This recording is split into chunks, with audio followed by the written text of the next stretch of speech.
முருகன் என்றாலே அழகு என சொல்படுங்க.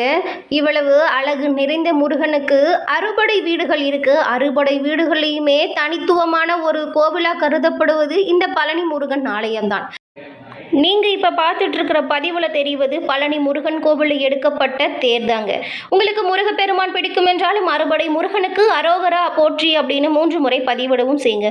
முருகனோட அருளால் நம்மளோட வாழ்க்கை அனைத்திலுமே வரக்கூடிய கஷ்டங்கள் தீர்ந்து இன்பமுடன் வாழ எல்லோருமே முருகப்பெருமானிடம் பிரார்த்தனை செஞ்சுக்கலாம். இந்த பழனி முருகனுக்கு ஒரு நாளைக்கு 6 முறை தண்டாயுதபாண சுவாமிக்கு அபிஷேகமும் அலங்காரமும் இந்த கோவிலில் செய்யப்படுது. இது 5 முதல் 7 நிமிடத்திற்குள்ளேயே முடிந்துவிடும். அபிஷேகம் முடிஞ்ச உடனேயே அலங்காரம் செஞ்சிட்டாங்கன்னா அதன் பின்னர் அடுத்த அபிஷேகம் வரைக்குமே மாலை சாத்துறதோ பூக்களால் அர்ச்சனை செய்வதோ கிடையாது. இரவுல முருகன் மார்பில் மட்டுமே வட்ட வடிவல சந்தன காப்பு சாத்தப்படுது. விக்கிரகத்தின் புருவத்தின் இடையே ஒரு பொட்டு அளவுக்கு சந்தனம் வைக்கப்படுது. முன்னொரு காலத்தில் சந்தன காப்பை முகத்திலுமே சாத்தி வழிபாடு செஞ்சுருக்காங்க. பின்னால இந்த முறை மாற்றப்பட்டு இருக்கு. தண்டாயுதபாணி விக்கிரகம் மிகுந்த சூடாக இருக்குமாங்க. அதனால தான் இரவு முழுவதுமே அந்த விக்கிரகத்திலிருந்து நீர் வெளிப்படுது. இந்த நீரை அபிஷேக தீர்த்தத்தோட கலந்து காலை அபிஷேகம் நடக்கும்போது அங்கு இருக்கும் பக்தர்கள் அனைவருக்குமே பிரசாதமாக விநியோகம் செய்கிறாங்க. தண்டாயுதபாணி சிலையில நெற்றியில் ருத்ராட்சம், கண், மூக்கு, வாய், தோல், கைவிரல்கள் போன்றவை மிகவும் அற்புதமாக ஒளியால் செதுக்கப்பட்டது போலவே தெளிவாக இருக்கும். இது போகரின் கை வண்ணத்தால் ஆன சிலை. அந்த சிலையை சுற்றி எப்பொழுதுமே ஒருவித சுகந்த மனம் இருந்து கொண்டே இருக்கும். இந்த சிலையை செய்ய போகர் எடுத்துக்கொண்ட நாட்கள் சுமார் 9 வருடம் இருக்கும். அம்பாள், முருகர், அகத்தியர் இவர்களுடைய உத்தரவுக்கு பின் தான் போகர் இப்படி ஒரு சக்தி வாய்ந்த சிலையை செய்யவே முயற்சி எடுத்திருக்கார். இதற்காக 4000க்கும் மேற்பட்ட மூலிகைகளை பல இடங்களிலும் சென்று தெளிவு செய்து கொண்டு வந்திருக்கிறார். 81 சித்தர்கள் இந்த நவ பாஷாணத்தை போகர் சொற்படி தயார் பண்ணியிருக்காங்க. போகர் இகரபத்தில் இருக்கும் பொழுது தன் மனைவிக்கு கொடுத்த வாக்கை நிறைவேற்ற முருகனை மேற்கு திசை நோக்கி பிரதிஷ்டையும் செஞ்சிருக்கிறார். இதனால் மலை நாட்டில் உள்ளவர்களுக்கு பழனி முருகன் குல தெய்வமாகவே விளங்கி வருகிறார். முருகப்பெருமானின் அறுபடை வீடுகளில் மிகவும் சிறப்புக்குரியதாக பார்க்கப்படுவது இந்த பழனி முருகன் கோவில். மற்ற 5 தலங்களிலும் சுப்பிரமணியன் என்ற பெயருடன் அருள்பாலிக்கும் முருகன் இந்த ஒரு தலத்தில் மட்டும்தாங்க கையில் தண்டத்துடன் தண்டாயுதபாணி என்ற திருநாமத்தால் அழைக்கப்படுகிறார். இங்குள்ள மூலவர் சிலை போகர் உள்பட 81 சித்தர்களால் செய்யப்பட்டது.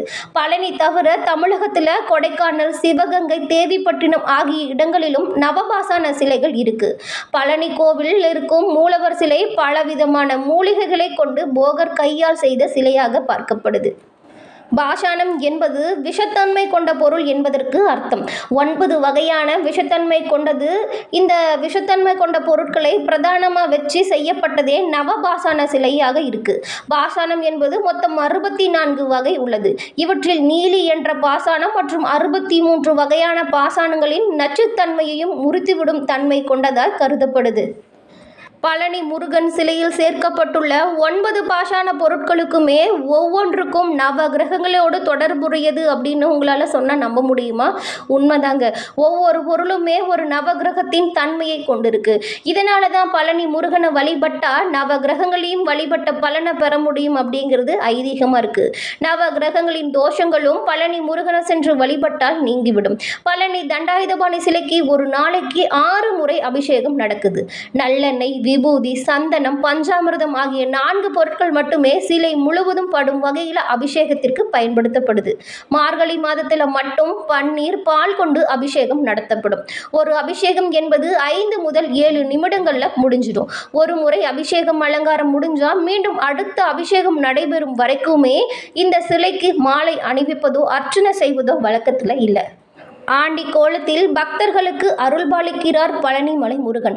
6 படை வீடுகளில் முதல் வீடாக கருதப்படுவது பழனி திருக்கோவில். இந்த கோவில் மட்டும் இல்லாமல் கோவிலில் சித்தர்களால் உருவாக்கப்பட்ட நவபாஷாண முருகன் சிலை பல்வேறு சிறப்பம்சங்களை தன்னகத்தை கொண்டு உள்ளது. இந்த சிலையை அபிஷேகம் செய்து கொடுக்கப்படும் பிரசாதம் பல்வேறு உடல் பிணிகளை போக்கும் அருமருந்தாகவும் இருக்கிறது. தண்டாயுதபாணி விக்கிரகத்திற்கு 4 விதமான அபிஷேக பொருட்களும் பயன்படுத்தப்படுது அப்படிங்கிறத நம்ம முன்னையே பார்த்த ஒரு விஷயம். இதுல சிரசு விபூதி என்பது சித்தர் உத்தரவால் பக்தர்களுக்கு வழங்கப்படுகிற ஒரு பிரசாதமாகவும் அது கிடைப்பது மிகவும் புண்ணியமாகவும் பக்தர்களால் பார்க்கப்படுது. முருகன் கோவிலில் உள்ள தண்டாயுதபாணி சிலைக்கு இடது பக்கத்தில் ஒரு சின்ன மரகத லிங்கம் அமைக்கப்பட்டிருக்கு. இந்த மரகத லிங்கத்தை தரிசிக்க வலது பக்கமாக சென்று தீபம் காட்டுதல் வேண்டும். தீப ஒளி இல்லாமல் அந்த லிங்கத்தை யாராலுமே தரிசனம் செய்ய இயலாது. பழனியில் 2 மரகத லிங்கம் இருக்கு. ஒன்று முருகன் சன்னதியிலையும் இன்னொன்று போகர் சமாதியின் மேலும் அமைக்கப்பட்டிருக்கு. இந்த இரண்டையுமே போகர் பூஜை செய்யப்பட்டதாக கூறப்படுது. இவ்வளவு சிறப்பு வாய்ந்த இந்த கோவில் 2000 ஆண்டுகள் பழமை வாய்ந்த மிகவும் பிரசித்தி பெற்ற ஒரு ஆலயமாக உள்ளது. இந்த தலத்தின் மூலவர் நவபாஷான தல ஆனவர். போகர் என்ற சித்தர் இந்த தலத்தின் மூலவரை பிரதிஷ்டை செஞ்சிருக்கிறார். உற்சவர் முத்துக்குமாரசாமி இந்த கோவிலில் தான் தமிழகத்தில் முதலாக பக்தர்கள் வேண்டுதல்கள் நிமித்தமாக அழகு குத்துதல், காவடி எடுக்கும் பழக்கம் ஏற்பட்டிருக்கு. அதன் பின்னரே தமிழகத்தில் மற்ற கோவிலில் பக்தர்கள் மத்தியில் நேர்த்திக்கடன் செலுத்தும் வழக்கம் ஏற்பட்டிருக்கு. பழனி முருகன் மலைக்கோவில் தரை மட்டத்திலிருந்து 450 அடி உயரத்தில் அமைஞ்சிருக்கு. பக்தர்கள் இந்த கோவில் முருகனை தரிசிக்க 690 படிகளை கடந்து கோவிலுக்கு செல்லணும். பழனிக்கு ஆவினன்குடி, தென்பொதிகை என்ற மற்ற 2 புராண பெயர்களும் அமைக்கப்பட்டிருக்கு. நாரதர் ஒரு நாள் இந்த அரிதாக கிடைக்கும் ஞானப்பழத்தை சிவனுக்கு சாப்பிட கொடுத்திருக்கிறார். அப்பொழுது அருகில் இருந்த பார்வதி தன்னுடைய மகன்கள் முருகன், விநாயகருக்கு பகிர்ந்து கொடுக்க விரும்பியிருக்கிறார். ஆனால் சிவபெருமானோ பழத்தை பகிர்ந்தால் அதன் தனித்தன்மை போய்விடும் என கூறி பழத்தை பெற மகன்களுக்கு ஒரு போட்டியும் அறிவிச்சிருக்கிறார். உலகத்தையே முதலில் யார் சுற்றி வராங்களோ அவங்களுக்கு இந்த ஞானப்பழம் வழங்க முடிவு செஞ்சிருக்காங்க. முருகனோ தன்னுடைய மயில் வாகனத்திலால உலகத்தையே சுற்றி வர சென்றார். விநாயகரோ பெற்றோரை உலகமா நினைச்சு அவரை சுற்றி வந்து ஞானப்பழத்தை பரிசா பெற்றுட்டார். அதிர்ச்சியடைந்த முருகன் ஏமாற்றத்தை தாங்க முடியாமல் பெற்றோரை விட்டு பிரிந்து பழனி முருகன் கோவிலில் குடிபெயர்ந்தார். அன்றிலிருந்து முருகன் தங்கியிருக்கும் இந்த படை வீடு பழம் நீ பழனி என அழைக்கப்பட்டு வருது. இதுதான் இந்த கோவிலோட வரலாறாகவும் இருக்கு. இந்த விஷயம் நிறைய பேருக்கு தெரிஞ்சுதான் இருக்கும். இந்த கோவிலில் நடத்தப்படும் முக்கிய திருவிழாக்கள் என்ன அப்படின்னா, பழனி முருகன் கோவிலில் திருவிழாக்களுக்கு ஒரு பெயர் பெற்ற ஊரா இருக்கு. இந்த கோவிலில் ஆண்டுதோறுமே தைப்பூசம், பங்குனி உத்திரம், சூரசம்ஹாரம் ஆகிய விழாக்கள் வெகுவும் விமர்சையாக கொண்டாடப்பட்டு வருது. குறிப்பா தைப்பூசம் திருநாள் அன்னைக்கு லட்சக்கணக்கான பக்தர்கள் தமிழகம் முழுவதும் இருந்துமே இந்த கோவிலுக்கு வந்து செல்வதை வரமா நினைச்சிட்டு இருக்காங்க. இந்த கோவில்ல தங்கத்தேர் வழிபாடு அப்படிங்கிறது ரொம்பவும் சிறப்பு வாய்ந்த ஒரு வழிபாடா பார்க்கப்படுது. லட்சக்கணக்கான பக்தர்கள் தைப்பூசத்துல முருகன் வழிபாடு மேற்கொள்வது தமிழகத்தில் ஒரு பெருமை வாய்ந்த நிகழ்வா பார்க்கப்படுது. இந்த கோவிலில் நடை திறக்கும் நேரம் மலைக்கோவில், பெரியநாயகி கோவில், திருவிடன்குடி கோவில் ஆகிய 3 கோவில்களுமே தினசரி காலை 6 மணி முதலில் இருந்து 9 மணி வரையிலும் தொடர்ந்து திறந்திருக்கும். இந்த கோவிலின் தல சிறப்புகள் என்னவென்று பார்த்தால், குடும்பத்தில் சந்தோஷம், தொழில் செழிக்கவும், செல்வம் பெருகவும் இந்த கோவிலில் அதிக அளவில் பக்தர்களால் பல்வேறு வேண்டுதல்களை நிறைவேற்றி முருகனை வேண்டிக் கொள்ளும் ஒரு ஆலயமாக இருக்கு. பொதுவாக குழந்தைகள் தாயிடம் பிறந்து தந்தையிடம் அடைக்கலம் பெறுவாங்க. ஆனால் முருகனோ தந்தையிடம் நெற்றிக்கண்ணில் இருந்து உதித்து தாய் பார்வதியின் அரவணைப்பில் வளர்ந்தார். முருகன் பெற்றோரின் இடம் கோபித்து கொண்டு வந்து நின்ற தலம் என்பதால் பழனி மலையடிவாரத்தில் உள்ள திரு ஆவினன்குடி தலமே 3ஆம் படை வீடு என அழைக்கப்படுது. இந்த கோவிலில் வழங்கப்படும் பழனி பஞ்சாமிர்தம் மிகவும் சிறப்பு வாய்ந்த பிரசாதமாக பார்க்கப்படுது. பழனி பஞ்சாமிர்தம் பக்தர்கள் மத்தியில் விசேஷமான ஒரு பிரசாதமாக பார்க்கப்படுது. இந்த பழனி முருகன் முதலில் பக்தர்கள் வேண்டுதல்கள் மற்றும் தெய்வ வழிபாடுகள் செய்து வந்த ஒரு புண்ணியத்தலமாக பார்க்கப்பட்டிருக்கு. காலப்போக்கில் பழனி மலை கோவிலுக்கு தமிழகத்தின் பிற மாவட்ட சுற்றுலா பயணிகள் மட்டும் இல்லாமல் வட மாநிலங்கள் மற்றும் வெளிநாட்டு சுற்றுலா பயணிகளுமே வர ஆரம்பிச்சிருக்காங்க. சுற்றுலா பயணிகள் மலை கோவிலை சுற்றி பார்க்க தமிழக அரசு ரோப்கார் மற்றும் சுற்றுலா பயணிகள் பக்தர்கள் பழனி மலை அடிவாரத்திலிருந்து மலை உச்சி பகுதிக்கு செல்ல, முருகன் கோவில் செல்ல இங்கே ரோப்கார் இந்த வசதிகள் எல்லாமே செய்யப்பட்டு மிகவும் சிறப்பாகவும் பராமரிக்கப்பட்டு வருது.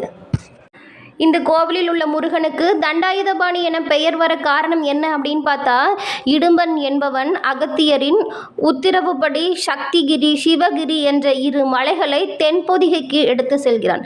வழியில் பாரம் தாங்காமல் பழனி மலையில் இடும்பன் 2 மலையையும் கீழே வைத்து விடுகிறான். அப்போது பழனி மலையில் இருந்து முருகன் கீழே வைத்த சக்திகிரி மலையில் ஏறி நின்று விடுகிறார். இடும்பன் அவரை இறங்கும்படி எச்சரித்தார். முருகன் அவன் பேச்சை கேட்காமல் ஆத்திரமடைந்ததால் இடும்பன் முருகனை எதிர்க்க துணிகிறான். முருகன் அவனுக்கு தன்னுடைய அருட்பார்வையை செலுத்தி அவனை தன்னுடன் வைத்துக் கொள்கிறார். சக்திகிரி மலையில் மீது ஏறி நின்றபோது முருகன் தன் கையில் தண்டம் வைத்திருந்ததால் தண்டாயுதபாணி என முருகன் அழைக்கப்பட்டு வருகிறார். பழனி முருகன் கோவிலின் மூலவர் தண்டாயுதபாணி என்றும் தல விருட்சம் நெல்லி மரமாகவும் உள்ளது. இந்த கோவிலின் தீர்த்தம் சண்முக நதியாகவும் ஆகவும் சிவகாமமாகவும் உள்ளது.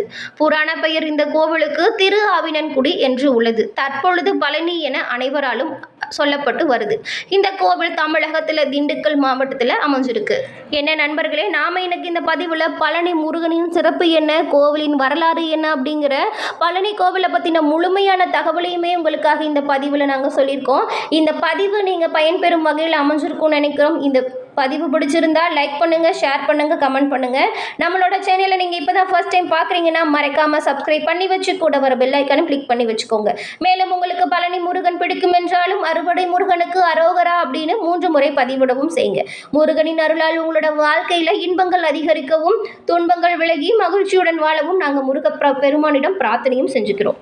தொடர்ந்து பார்த்தமைக்கு நன்றி நண்பர்களே. நன்றி, வணக்கம்.